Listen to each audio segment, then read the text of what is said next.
Hey guys, ನಮಸ್ತೆ ಎಲ್ರಿಗೂ. Satish Malagatti YouTube channel ಅಥವಾ ಕರ್ನಾಟಕ ದರ್ಶನ ಯೂಟ್ಯೂಬ್ ಚಾನಲ್ಗೆ ನಿಮಗೆಲ್ಲ ಸ್ವಾಗತನ ಕೊಡ್ತಾ ಇವತ್ತು ನಾವು ಚಿಂಚೋಳಿ ತಾಲೂಕು ಕಲಬುರಗಿ ಜಿಲ್ಲೆಯಲ್ಲಿರ್ತಕ್ಕಂಥ ಇನ್ನೊಂದು ಜಾಗಕ್ಕೆ ಕರ್ಕೊಂಡು ಬಂದಿದ್ದೀವಿ. ಆ ಜಾಗ ಯಾವುದಂದರೆ ಇದು ಅಲ್ಲ, ಇದು. ಸೊ ಈ ಜಾಗ ಬಂದುಬಿಟ್ಟು ಮುಲ್ಲಾಮಾರಿ ಅಣೆಕಟ್ಟು ಅಂತ, ಈ ನಾಗರಾಳ ಅಣೆಕಟ್ಟು ಅಂತ ಕೂಡ ಕರೀತಾರೆ. ಚಿಮ್ಮನಚೋಳಿಯಿಂದ ಸರಿಸುಮಾರು ಒಂದು 5 ಕಿಲೋಮೀಟರ್ 6 ಕಿಲೋಮೀಟರ್ ದೂರದಲ್ಲಿ ಇರುವಂಥದ್ದು ಇದು. ಚಿಂಚೋಳಿ ತಾಲೂಕಾ ಪ್ಲೇಸಿಂದ ನಿಮಗೆ 22 ಕಿಲೋಮೀಟರ್ 23 ಕಿಲೋಮೀಟರ್ ಆಗುತ್ತೆ. ಕಾಳಗಿಯಿಂದ 30 ಮತ್ತು ಕಲಬುರಗಿಯಿಂದ ಒಂದು 65 ಕಿಲೋಮೀಟರ್ ದೂರದಲ್ಲಾಗುತ್ತೆ. ಪಿಕ್ನಿಕ್ಗೆ ಅಥವಾ ಮಕ್ಕಳಿಗೆ ಅಥವಾ ದೊಡ್ಡವರಿಗೆ ಒನ್ ಡೇ ಸ್ಪಾಟ್ಗೆ ಹೇಳಿ ಮಾಡಿಸಿರುವಂಥ ಜಾಗ ಅಂತ ಹೇಳ್ಬೋದು. ಈ ಒಂದು ಚಿಂಚೋಳಿ ತಾಲೂಕಿನಲ್ಲಿ ಸುತ್ತಮುತ್ತ ಎಲ್ಲ ಒಂದು ಒಳ್ಳೆಯ ವಾತಾವರಣನ ನೋಡ್ತೀರಿ ನೀವು, ಮತ್ತು ನೀರಿದೆ. ಇಲ್ಲಿ ಬಂದು ಒನ್ ಡೇನ ಆರಾಮಾಗಿ ಸ್ಪೆಂಡ್ ಮಾಡ್ಬೋದು. ಇದು ಮುಲ್ಲಾಮಾರಿ ನದಿಗೆ ಕಟ್ಟಿರುವಂಥ ಒಂದು ಅಣೆಕಟ್ಟಾಗಿದ್ದು, ಇರಿಗೇಷನ್ ಸಲುವಾಗಿ ಅಥವಾ ಕೃಷಿ ಸಲುವಾಗಿ ಈ ಒಂದು ಅಣೆಕಟ್ಟನ್ನು ಈ ಒಂದು ಜಾಗದಲ್ಲಿ ಕಟ್ಟಲಾಗಿದೆ.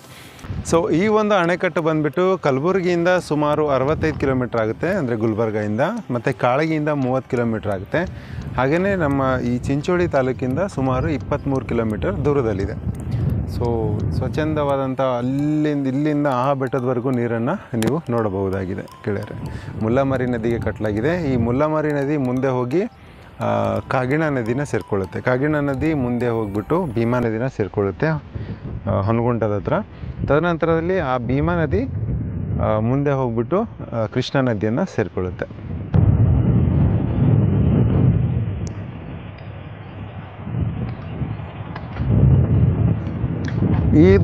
ಇದು ಬಂದುಬಿಟ್ಟು ಚಿಮ್ಮ ಇದ್ಲ. ಇದಕ್ಕೆ ಈ ಕ್ರಾಸಿಂದ ಸುಮಾರು ಒಂದು 20 ಕಿಲೋಮೀಟ್ರ್ ಆಗ್ಬೋದು. ಮತ್ತು ಚಿಮ್ಮ ಇದ್ಲ ಅಥವಾ ಚಿಮ್ಮನಚೋಳಿಯಿಂದ ಸುಮಾರು ಒಂದು 5 ಕಿಲೋಮೀಟ್ರ್ ಆಗ್ಬೋದು ಅನಿಸುತ್ತೆ ದೂರ. ಸೊ ಗಾಯ್ಸ್, ಈ ಮುಲ್ಲಾಮಾರಿ ಅಣೆಕಟ್ಟನ್ನು ನೋಡ್ತೀರಿ ನೀವು. ಆ ಕಡೆ ಭಾಗದಲ್ಲಿ ಮುಗಿಯಲಾರದಷ್ಟು ನೀರಿದೆ. ಇಲ್ಲಿ ನಮ್ಮ ಹಿಂದುಗಡೆ ಒಂದು ಕ್ರಸ್ಟ್ ಗೇಟನ್ನು ನೋಡ್ತೀರಿ. ಕೆನಲ್ಗೆ ನೀರು ಹರಿಸುವಂಥ ಒಂದು ಜಾಗನ ನೋಡ್ತೀರಿ.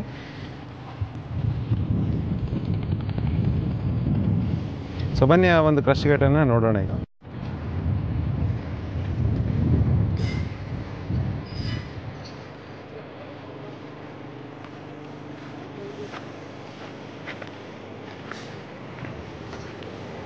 ಈ ಕ್ರಸ್ಟ್ ಗೇಟ್ ಅಥವಾ ಕೆನಲ್ ಗೇಟಿಂದ ನೀರನ್ನು ಹರಿಸಲಾಗುತ್ತೆ. ಶಬ್ದ ಯಾಕಂದರೆ ಇದ್ರ ಕೆಳಗಡೆಯಿಂದ ನೀರು ಹರಿತಾ ಇರುತ್ತೆ. ಅಲ್ಲಿಗೆ ಹರಿದಂಥ ನೀರು ಈ ಕಡೆ ಭಾಗದಲ್ಲಿ ಬರುತ್ತೆ. ಇಲ್ಲಿ ನೋಡ್ಬೋದು ನೀವು ಗೆಳೆಯರೆ. ಈಗ ನಾಗರಾಳ ಅಣೆಕಟ್ಟು ಅಥವಾ ಮುಲ್ಲಾಮಾರಿ ಅಣೆಕಟ್ಟಿನ ಮಧ್ಯಭಾಗದಲ್ಲಿದ್ದೇವೆ. ಇಲ್ಲೊಂದು ಚಿಕ್ಕ ದೇವಸ್ಥಾನದ ಥರ ಮಾಡಿದ್ದಾರೆ, ಟೆಂಪಲ್ ಮಾಡಿದ್ದಾರೆ ಚಿಕ್ಕದು. ಇಲ್ಲಿಂದ ಅಲ್ಲಿ ಹಿಂದ್ಗಡೆ ನೋಡ್ತೀರಾ ಫುಲ್ಲಾಗಿ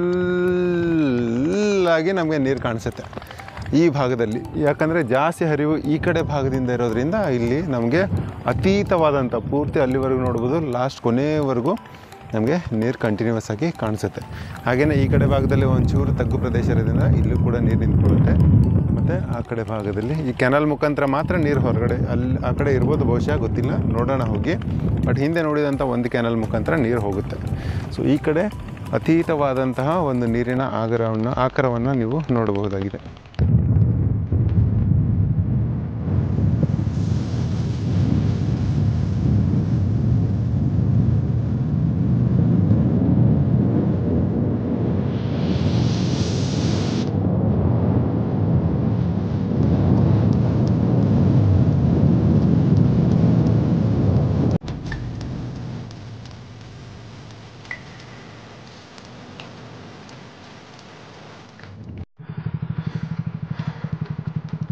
ಕೆನಲಿಂದ ಬರುವಂಥ ನೀರನ್ನು ನೋಡ್ತೀರಾ ಗೆಳೆಯರೆ. ಇಲ್ಲಿ ಅಣೆಕಟ್ಟಿಂದ ಬರುವಂಥ ನೀರು ಕೆನಲ್ಗೆ ಈ ಕಡೆ ಹೋಗ್ತಾ ಇದೆ ಮುಂದೆ.